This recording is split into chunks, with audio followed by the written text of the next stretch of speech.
ہے اور اس کی توثیق آرمی چیف کی جانب سے بھی کر دی گئی. جنوب البحر الأحمر وخليج عدن والموانئ. Egypt's stability is precarious. Turkey has been rocked by protests. The BRIC nations are sagging. Pakistan اور بھارت میں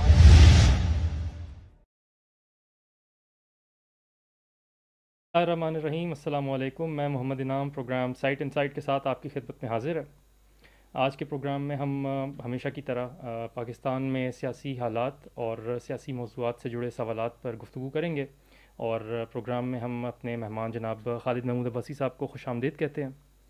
خالد صاحب، پچھلے پروگرامز میں ہم نے بات کی پاکستان کے جو موجودہ سیاسی منظرنامہ ہے اس حوالے سے، اور اس میں جو ایک چیز ہم نے دیکھی جو آپ نے سمجھائی کہ پاکستان میں گزشتہ تقریباً 20 سال سے یہ کوشش ہو رہی ہے کہ کسی طریقے سے جو شخصی آزادیاں ہیں اور جو جمہوری آزادیاں ہیں اس پر قدغنیں لگائی جائیں اور اس کو کنٹین کیا جائے کسی طریقے سے.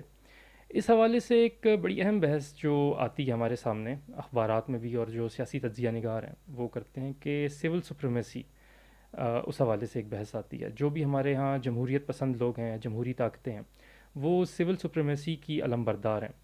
تو آج میں نے چاہا کہ اس پر بات کر لی جائے. تو یہ بتائیے کہ سول سپریمیسی اس کا کیا تصور ہے، اور جن ممالک میں جمہوریت نے ایوالو کیا ہے، ایوولوشن ہوئی ہے، ان ممالک میں سول سپریمیسی کا کیا مفہوم لیا جاتا ہے؟ جی دیکھیں، اگر ہم اسے اردو میں ٹرانسلیٹ کریں تو وہ تو عوامی بالادستی اس کا معنی بنے گا. تو ظاہر ہے ذرا اس کو کھولنا پڑے گا، سمجھانا پڑے گا کہ وہ کیا چیز ہے.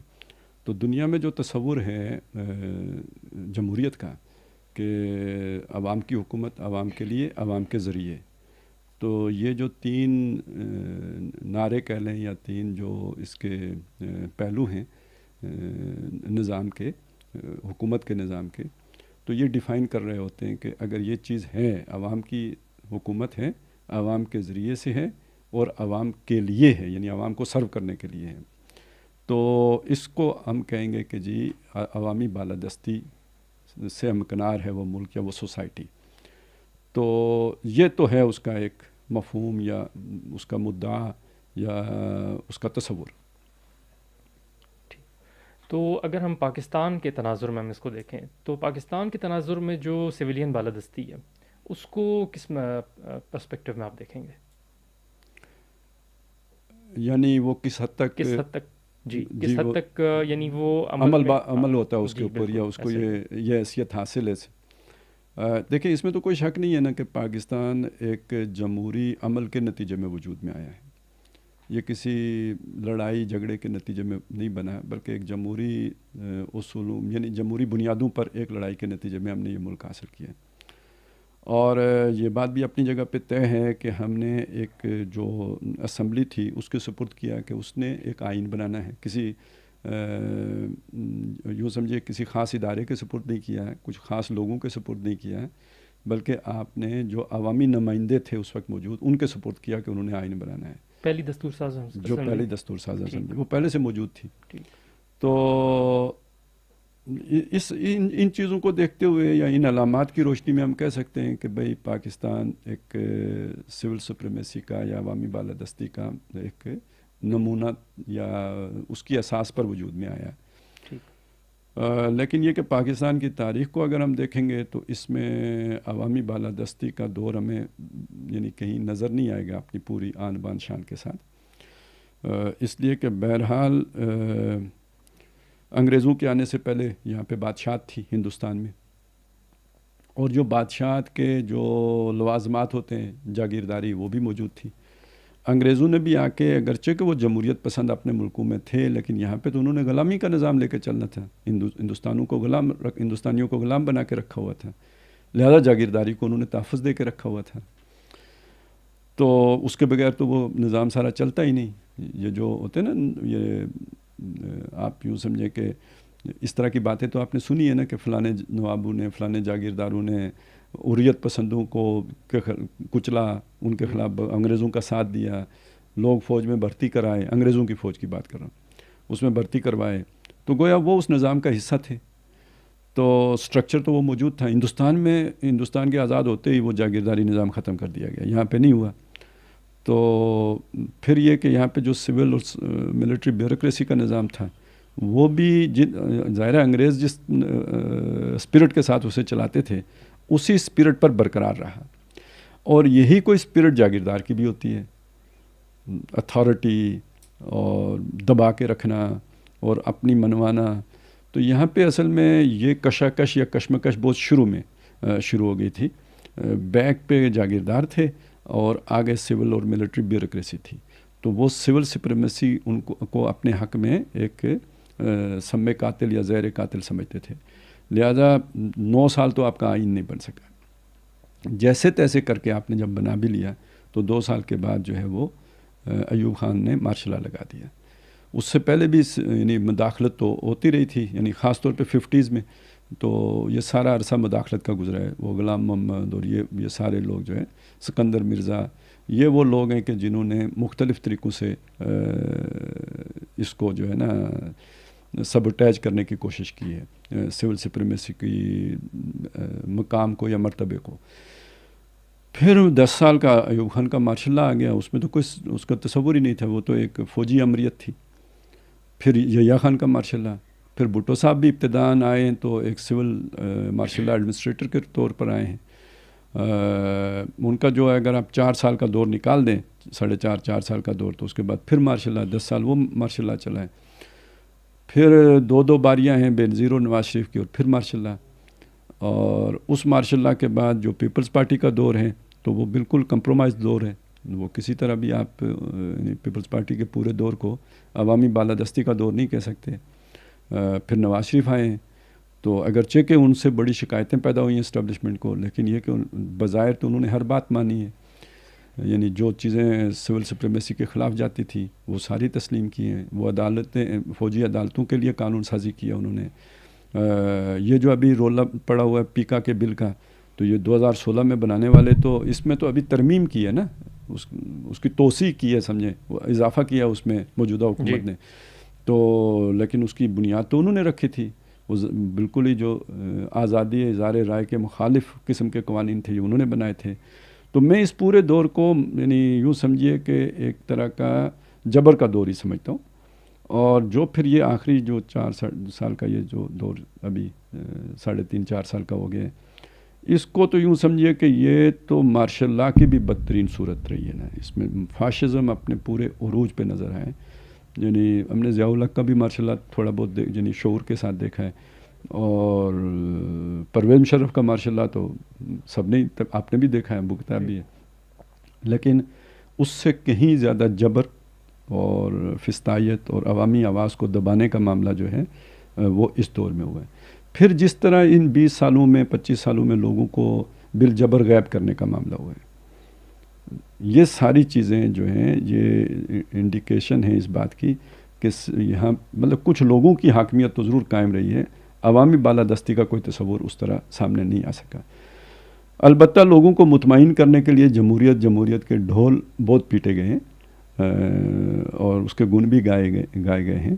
لیکن یہاں کبھی بھی یعنی مغرب میں تو پھر بھی چلیں سرمایہ داروں کی آمریت ہی کے نام پر صحیح کچھ تو جمہوریت کے کچھ جو ہے نا وہ اصولوں پر عمل ہوتا رہا, دکھاوے ہی کو صحیح.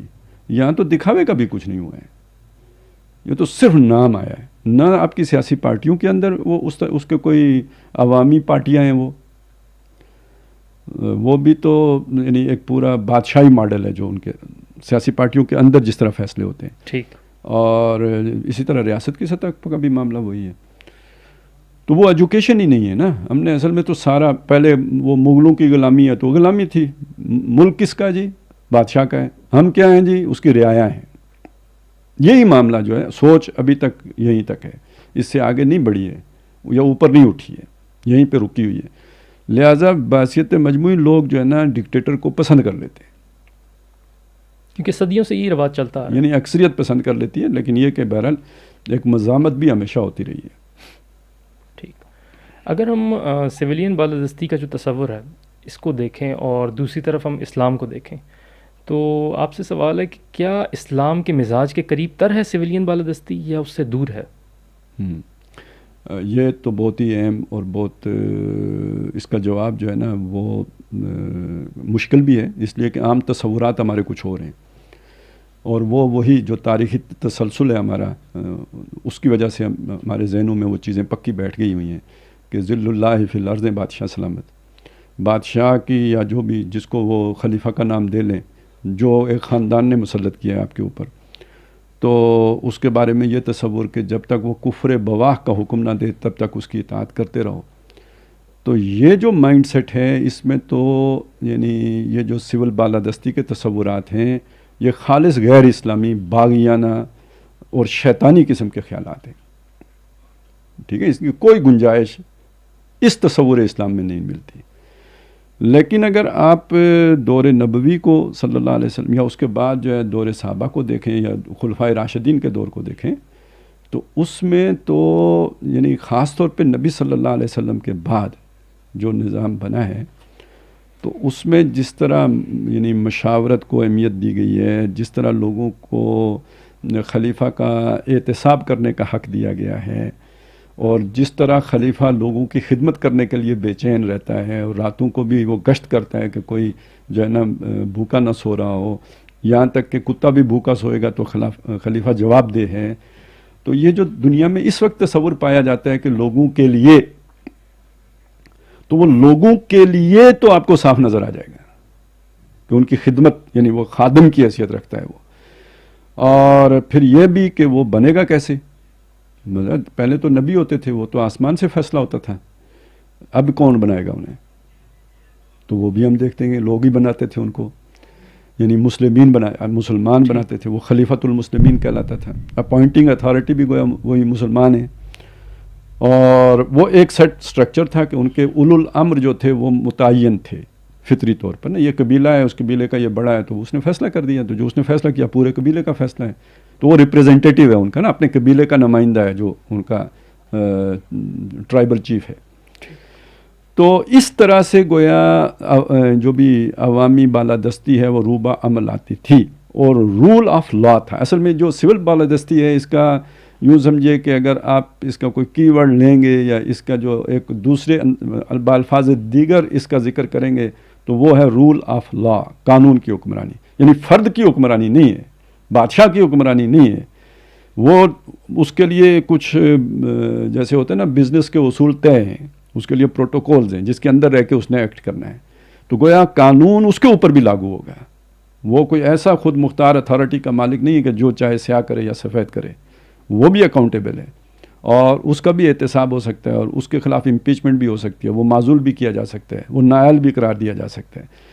تو یہ ساری چیزیں جو ہیں یہ ہم اگر دیکھیں گے تو یہ اسلام بالکل یعنی اس کی حمایت کرتا ہے. ایک تو یہ اس اعتبار سے دیکھیں. دوسرا یہ دیکھیں کہ جو نوع انسانی ہے اللہ تعالیٰ نے، ظاہر ہے اللہ کا ایک بڑا منصوبہ ہے جو آدم علیہ السلام کے وقت سے شروع ہو کے قیامت کی صبح تک اس میں ترقی ہے، ارتقاء ہے.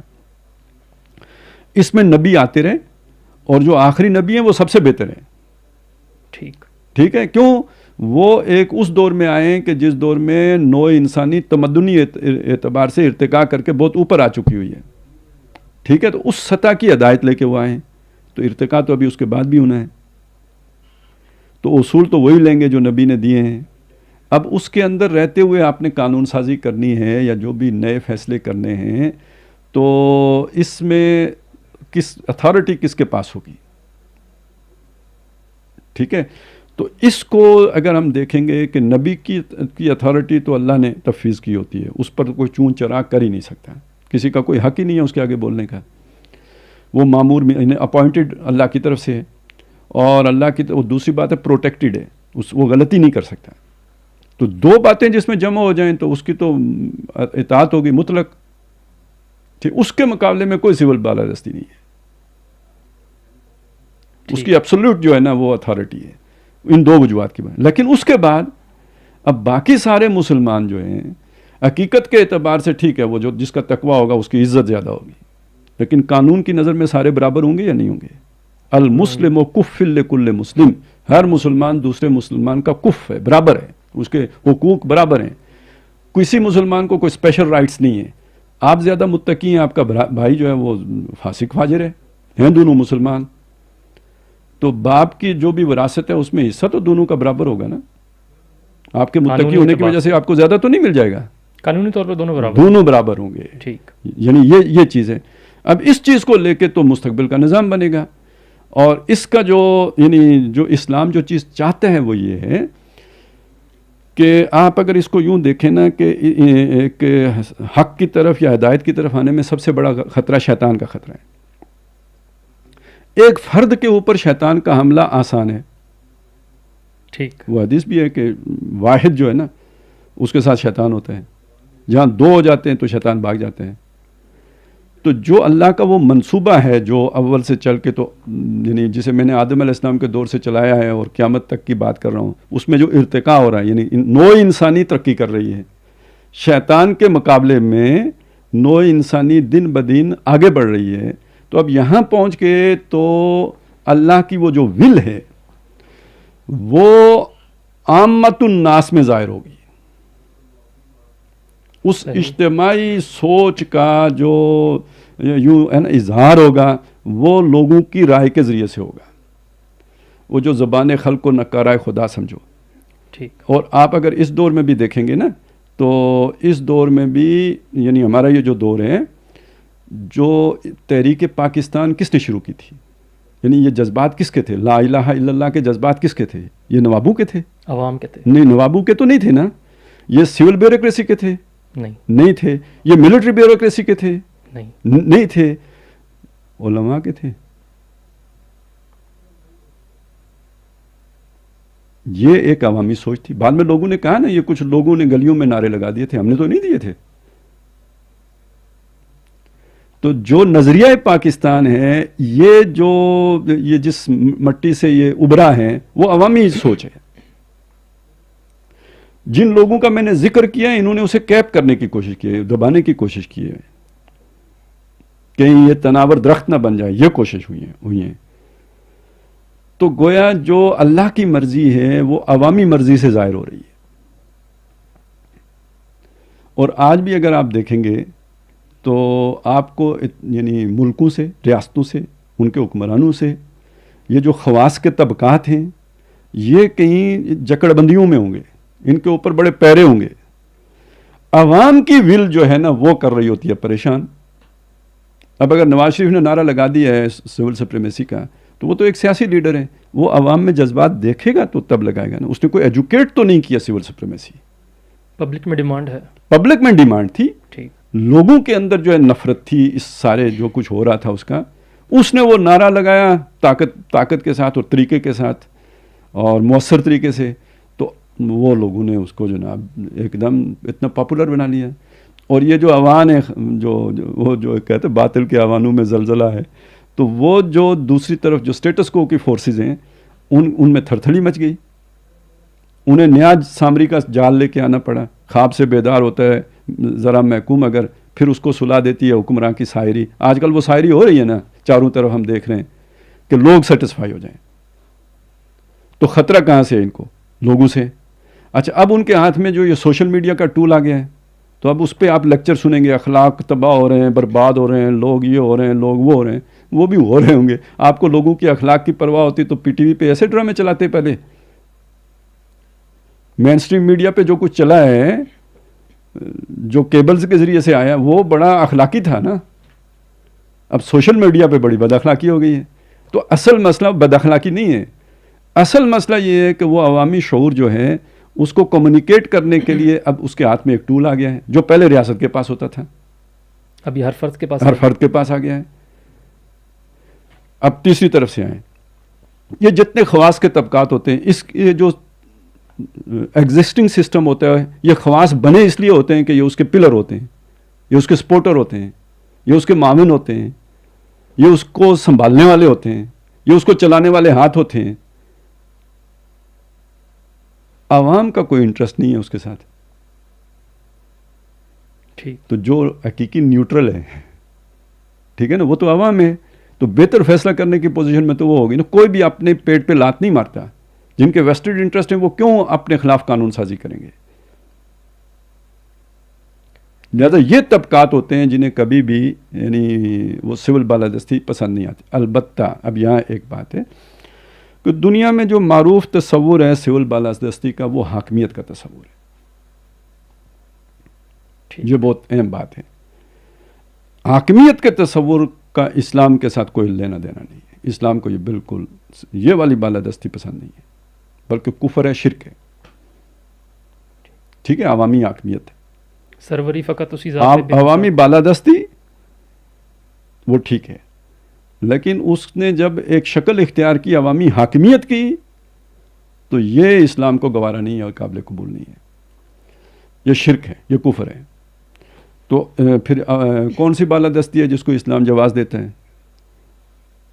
کسی گروہ یا طبقے یا خواص یا خاندان کے مقابلے میں تو عوامی بالادستی کو اسلام جو بھی انٹرسٹ گروپس ہیں ان کے مقابلے میں اسلام اس کا حمایتی ہے.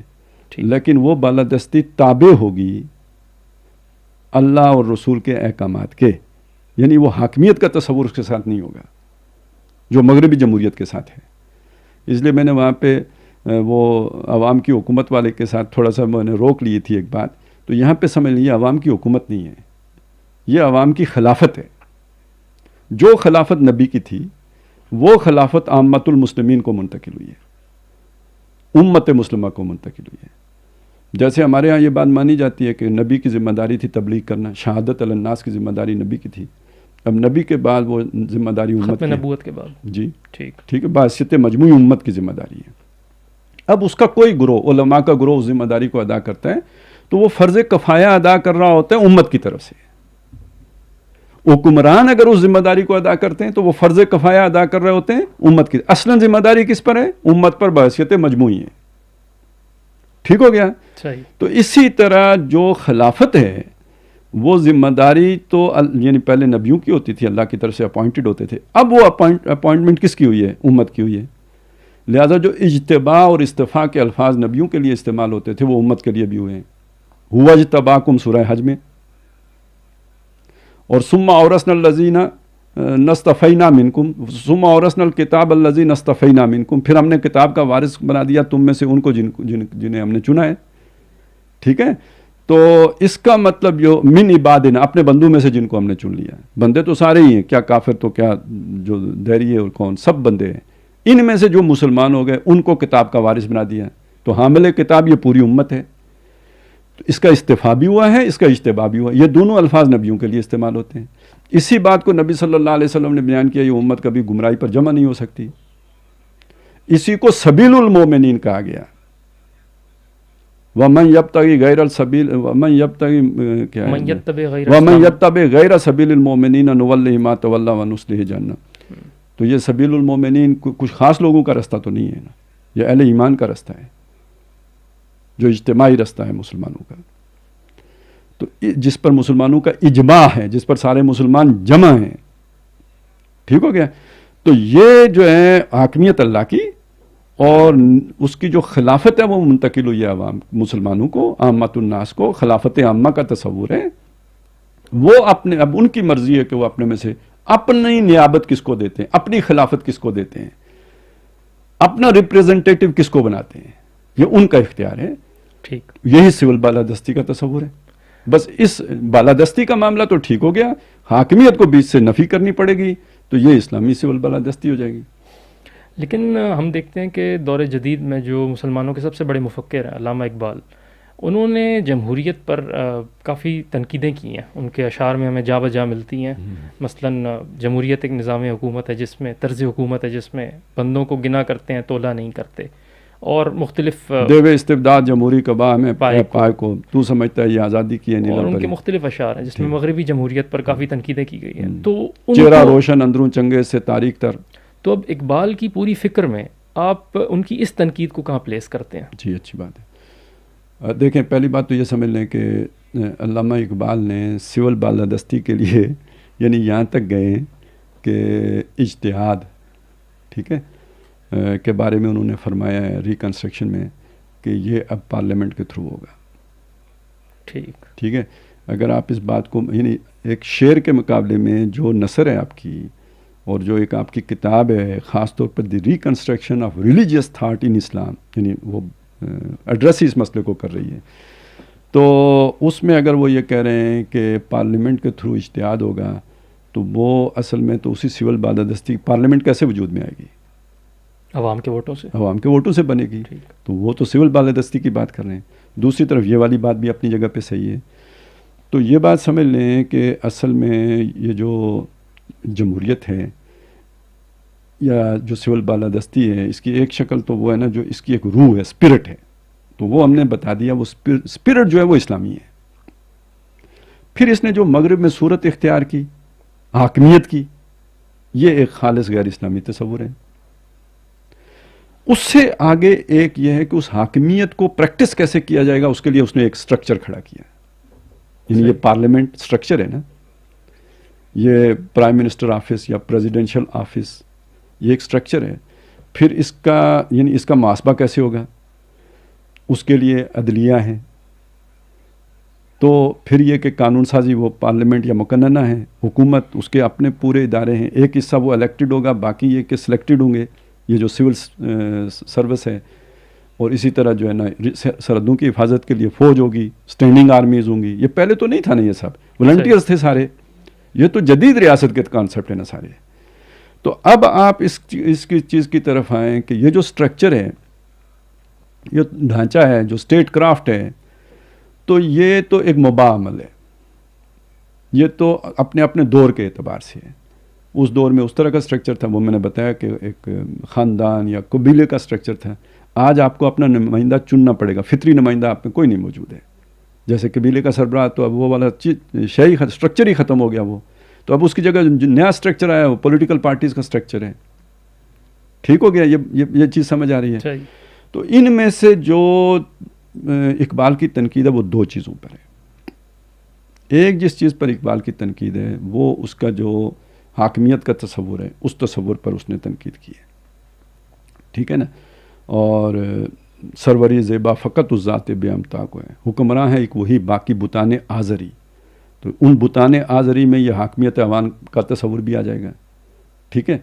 تو ایک تو تنقید اس چیز پہ ہے. دوسری تنقید ہے جو علامہ اقبال نے جیسے کہ مغربی جمہوری نظام کے اندر جو دھوکہ ہے اس پر کی گئی ہے. اب وہ بہت اہم بات ہے جو سمجھنے کی ہے کہ یہ عوامی ول تھی کہ حاکمیت عوام کی ہو. ٹھیک ہے؟ یہاں پہ ابھی ہم نے پاکستان کے حوالے سے کہا نا، جاگیردار، نواب، قوانین، پھر سول اور ملٹری بیوروکریسی، انہوں نے عوامی ول کے اوپر اسے کیپ کیا ہے، اس پر قدغنیں لگائی ہیں، اسے لمیٹڈ کیا ہے، کنٹرول ڈیموکریسی کا تصور وغیرہ وغیرہ وغیرہ، یہ سارا کچھ یہ لے کے آئے ہیں. تو وہاں پہ کیا ہوا؟ وہاں پہ بادشاہت تو ختم ہو گئی، لیکن سرمایہ داروں نے ایک دوسرے طریقے سے اپنی آمریت قائم کی ہے حقیقت کے اعتبار سے، کہ جو عوامی رائے ہے نا اس کو آزادانہ نہیں بننے دیتے. لابیاں ہیں، پروپیگنڈے کے ٹولز ہیں، اس کے ذریعے سے عوام کے ذہنوں پر انفارمیشن کی بمبارمنٹ ہے. اور یعنی ایسے آپ نے حکمت عملی بنا لی ہے کہ آپ لوگوں کو جس رائے کی طرف لے کے جانا چاہیں لے کے چلے جاتے ہیں. تو کہنے کو آپ ایک آزادانہ رائے دے رہے ہیں، حقیقت میں وہ آپ کی رائے میڈیا نے بنائی ہوتی ہے. میڈیا کے اوپر کنٹرول جو ہے وہ سرمایہ داروں کا ہے، ان کی لابیاں ہیں. سرمایہ دار اپنے کسی ٹاؤٹ کو پرائم منسٹر بنانا چاہتے ہیں یا پریزیڈنٹ بنانا چاہتے ہیں، تو وہ اس کے لیے اس طرح میدان ہموار کریں گے. جب سوشل میڈیا آیا ہے نا تو اس کی ایک مثال ٹرمپ ہے. اور سارا روس کے ذمہ لگایا تھا کہ انہوں نے سوشل میڈیا کا ڈیٹا یوز کر کے لوگوں کے تک رسائی کر کے انہیں خاص طرح کی انفارمیشن دی، جس کے نتیجے میں انہوں نے وہ ووٹ دیے اس کو. ہمارے ہاں دیگر ہتھ کنڈوں کے علاوہ یہ جو پی ٹی آئی کی سوشل میڈیا ٹیمز ہیں، تو بہرحال وہ اس میں ایک خیال تو یہی ہے کہ وہی ٹیم ظاہر ہوئی ہیں یہاں بھی. یہ تو عالمی ایجنڈے کا حصہ تھا، تو انٹرنیشنل ڈیزائن تھا، جو بھی تھا. لیکن یہ کہ بہرحال یہ تو ہر کوئی مانے گا کہ سوشل میڈیا کی ٹیموں نے اس کام کیا ہے. تو جب آپ عوام کو کسی رائے کی ایک خاص طرح کی انفارمیشن دیں گے، یہ چور چور چور چور چور، تو وہ ان کا ایک ذہن بن جائے گا. تو اب اس چیز کو اگر آپ دیکھیں تو کہنے کو آپ اپنی رائے بنانے میں آزاد ہیں، لیکن کچھ انفارمیشن بلاک کر دی گئی ہے جو آپ تک نہیں پہنچنے دی گئی، اور ایک مخصوص قسم کی انفارمیشن آپ کو دی گئی ہے. تو آپ وہی رائے بنائیں گے جو میرے دل میں ہے. صحیح. ٹھیک ہے؟ تو وہاں سرمایہ دار نے یہ مشکل طریقہ اختیار کیا. یہ عام آدمی سمجھتا ہے میں آزادانہ رائے دے رہا ہوں، یہ اقبال دیکھ رہا ہے کہ یہ رائے آزادانہ نہیں ہے، اس کو تو بڑی کنٹرول انفارمیشن دی گئی ہے اور ایک خاص رخ پر لے جانے والی انفارمیشن دی گئی ہے. اس کو وہ پھر کہتے ہیں کہ یار یہ کدھر آزادی ہے، تو سمجھتا ہے یہ آزادی کی ہے نیلم پری. تو دیکھیے وہ آزادی کی نفی نہیں کر رہے ہیں، وہ اس بانداز دیگر جو ایک آمریت مسلط ہوئی ہے، سرمایہ دار کی آمریت، وہ اس پر تنقید کر رہے ہیں. یعنی اس فریب کو جو ہے وہ ایکسپوز کر رہے ہیں. ہاں، وہ جمہوریت کی مخالفت نہیں کر رہے ہوتے یہاں پر، اس چکر کی یا اس جو بھی ایک فریب یا مکاری ہے اس کی مخالفت کر رہے ہوتے ہیں. ایک تو یہ چیز سمجھنے کی ہے. دوسرا، بعض چیزیں جو ہے نا اس کے یعنی ہمیں وہ ایسی بھی نظر آئیں گی کہ جو اس کی سٹرکچرل خامیاں ہیں اس کی طرف بھی وہ نشاندہی کریں گے. کیوں نہیں کریں گے؟ اگر ہیں تو اس میں امپرومنٹ کرنی چاہیے. تو اس کو وہ والی تنقید نہیں سمجھنا چاہیے کہ گویا وہ اس نظامی کے مخالف ہیں، اس کے اس ایک جز کے مخالف ہیں. نہیں تو وہ یہاں پہ کیوں کہتے کہ پارلیمنٹ کے تھرو جو ہے وہ ہوگا اجتہاد. صحیح. خالد صاحب، سول سپریمیسی کا جب بھی لفظ آتا ہے تو سول کے مقابلے میں جو لفظ آتا ہے اس میں سول ملٹری اور سول ملٹری ریلیشنز پاکستان کا شاید ہمیشہ سے ہی ابد سے ہی ایک ہاٹ ٹاپک ہے. تو بعض اس میں جو ہمارے اسلامی بھائی ہیں یا ایسے لوگ جو کہ مختلف دینی تحریکوں سے یا دینی جماعتوں سے تعلق رکھتے ہیں، ان کی طرف سے ایک یہ بات سننے میں آتی ہے کہ اسلام میں جو سول اور ملٹری کی تفریق ہے اس کا اسلام سے تعلق نہیں ہے، بلکہ یہ تو جو احیاء علوم ہے یا رینیسنس ہے اس کی ایک پیداوار ہے کہ پوپ کے جو اختیارات تھے وہ ملٹری اور سول میں پھر آگے بٹ گئے. تو آپ اس پر کیا کہیں گے؟ کیا واقعی اسلام میں سول ملٹری کی تفریق جو ہے اس کو، یعنی سول اتھارٹی کسی ایک شخص کے ہاتھ میں ہو، ملٹری اتھارٹی دوسرے شخص کے ہاتھ میں ہو، تو کیا اسلام کے نظام حکومت میں اس کی گنجائش ہے؟ دیکھیں، نہیں، مطلب ملٹری کا اختیار تو لوگوں کے ہاتھ میں رہا ہے نا. مطلب خالد بن ولید جرنیل تھے، ٹھیک ہے، مطلب وہ علیحدہ. اس میں اگر میں تھوڑی وضاحت کر دوں کہ یہ کہا جاتا ہے کہ جو خلیفہ وقت ہوتا تھا وہی کمانڈر ان چیف بھی ہوتا تھا. سر حقیقی سول بالادستی میں تو یہی ہوگا نا. یہاں پہ بھی پریزیڈنٹ جو ہوتا ہے وہی کمانڈر، وہی سمجھا جاتا ہے جو آپ کی ریاست کا سربراہ ہے، اور وہ تابع ہوں گے اس کے، یعنی وہ کمانڈر ان چیف وہی سمجھا جائے گا. اور جو پرائم منسٹر ہے جو لوگوں کا الیکٹڈ ہے اس کے تابع ہے وزارت قانون، اور وزارت قانون کے نیچے سیکرٹری ہے جس کے تابع ہوگا آپ کا چیف آف آرمی اسٹاف. ٹھیک ہے، یہ نظام ہے نا جو اصل نظام ہے. لیکن جو آپ کا پہلا جو سوال کا پہلا جو حصہ تھا نا، اس میں جو آپ نے سول ملٹری کا تقابل کیا ہے، تو پولیس سول ادارہ ہے جی. یہ جو آپ کی سول بیوروکریسی ہے یہ سول ہے جی. تو کیا یہ سول بالادستی کی راہ میں رکاوٹ نہیں ہو سکتے؟ ہو سکتے ہیں، اور ہوئے بھی. ہاں، تو یہ اصل میں دیکھیں، جب آپ کوئی اصطلاح بناتے ہیں یا اس طرح سول ملٹری کی بات کرتے ہیں تو وہ آپ ایک علامت یا استعارے کے طور پر کر رہے ہوتے ہیں. تو اس سے یہ نہ سمجھ لیا جائے کہ یہ جو باقی سول ادارے ہیں جن کو ہم ملٹری کے مقابلے میں جو سول ادارے ہیں یہ سول بالادستی کے حق میں ہیں. نہیں، ٹھیک ہے نا. یہ اصل میں بحث کس کی ہے؟ یہ ہے ایجنسی ورسز اسٹرکچر بحث ہے. ٹھیک ہے، عوام ہے، ہر بندے کی اپنی ایک ول ہے، ایک اس کی خودی ہے. علامہ اقبال نے جسے خودی قرار دیا، یہ اس کی ایجنسی ہے.